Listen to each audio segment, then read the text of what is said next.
said with a shrug and a wink.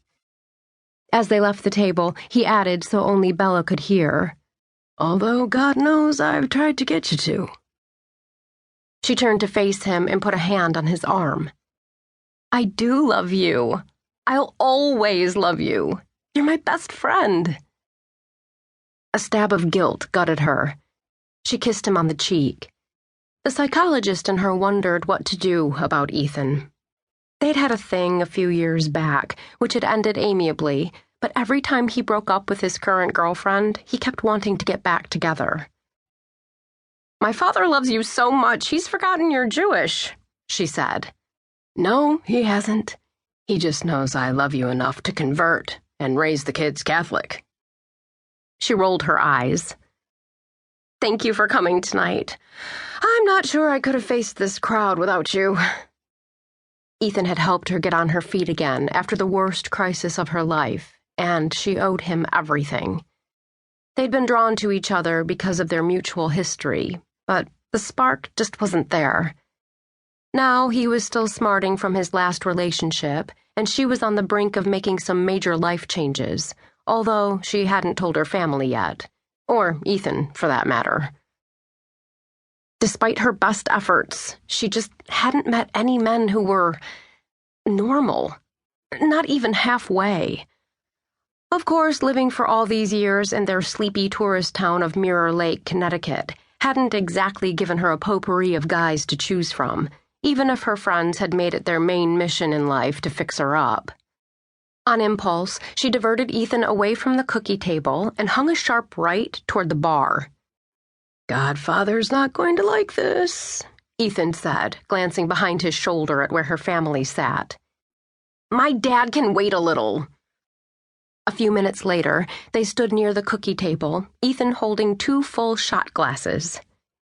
"What is it with you Italians?" he asked, stressing the long I. "I've never seen so many homemade cookies in my life." Bella popped a palla di neve, a snowball cookie, into her mouth and gave a shrug. "It's what we do. People get married, we bake." He handed her a shot glass full of whiskey and clinked his own glass to hers. "Mazel tov," he said. "Salute," she replied, and chugged down the drink. It burned, hot fire sliding down her esophagus, but not enough. She wished for numbness, something 1 or 2 shots could never give her. Having half her high school class here was making her nervous, bringing back all kinds of memories she'd rather forget. Not to mention, she kept scanning the room, looking for a tall, sinfully handsome man with gypsy black hair, olive skin, and a wicked, barely there smile that used to make her knees go weak. He wouldn't even look the same. She was certain of it. 9 years since she'd seen him last was a long time, and the boyish features she remembered were surely long gone. He'd probably gained 30 pounds, gone bald, suffered from the pox. She could only hope. "You all right?" Ethan flashed her a concerned look. "It's like a damn reunion here. You sure you don't mind hanging around with the only Jew from Our Lady of the Lake High School class of 2004? "It's all right. As long as you don't drink too much like at the last wedding and ask the DJ to play Chava Nagila." "I'll try to behave." He set their empty glasses down on a nearby table. "By the way, you look drop-dead gorgeous in that red dress. Roman will appreciate that." She gave him what she hoped was a stern look. "Ethan." "I know he's here, somewhere. His mother brought her lab mix rescue into the clinic the other day and told me he was coming." Ethan seemed to be watching her reaction carefully. She had not dressed to impress Roman Spikonos. She was over him. He was long ago.